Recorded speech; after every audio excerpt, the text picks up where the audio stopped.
বাজান জমি বেচা এত ঋণ কইরা বিদেশে গিয়া কি হইব? কখন তুমি বিদেশ গেলে আমার কি হইব?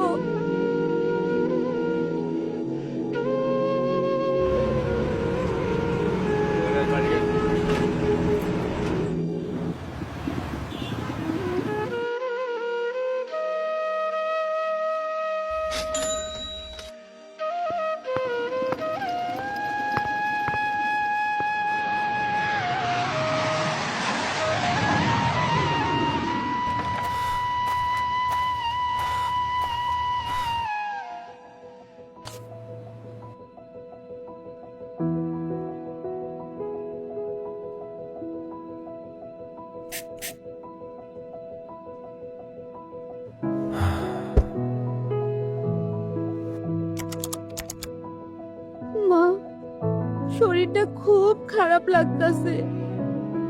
মনে হয় ঘরে নতুন মানুষ আইব।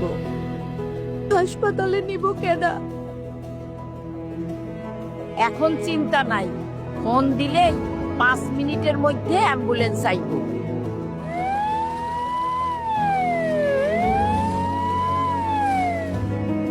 কত টাকা বিল হইছে? আপনার স্বামী দেশকে সমৃদ্ধ করছেন, দেশ কেন প্রবাসীদের পরিবারকে সমৃদ্ধ করবে না?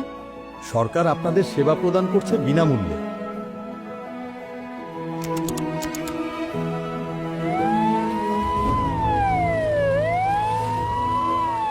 হায় হায়, আমরা বাড়ির ছিলাম না, এই সুযোগে চোর সবকিছু চুরি কইরা লইয়া গেছে। আপনারা চিন্তা করবেন না, চোর ধরা পড়েছে এবং আপনাদের মালামাল উদ্ধার করা হয়েছে।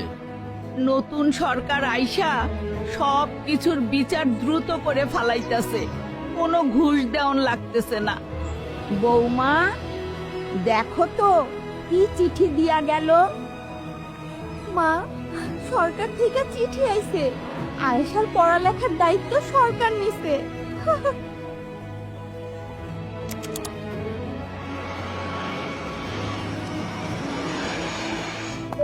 প্রবাসীদের সার্বিক সহযোগিতার জন্য আমি জেরিন আছি আপনার সাথে। কিভাবে সাহায্য করতে পারি? তোমরা কেমন আছো? আজ নিজের চোখে তোমারে দেখলাম বাবা।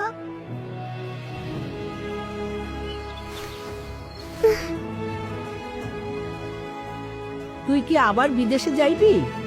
দেশে বেকারদের প্রশিক্ষণ দিয়া যেমন বিদেশ পাঠাইতেছে, তেমনি দেশেও কর্মসংস্থান তৈরি করতেছে। আগে আমরা প্রবাসীরা ছিলাম টাকার মেশিন, আজ যারা আমার মা স্ত্রী মাইয়ার সম্মান রাখছে, চিকিৎসা সেবা দিছে, মাইয়াটার পড়ালেখার দায়িত্ব নিছে, ভাবতাছি আর বিদেশ যাবো না, এই ঐক্যবদ্ধ বাংলাদেশে থাইকা যাবো। ঐক্যবদ্ধ বাংলাদেশ গড়তে দাঁড়িপাল্লায় ভোট দিন।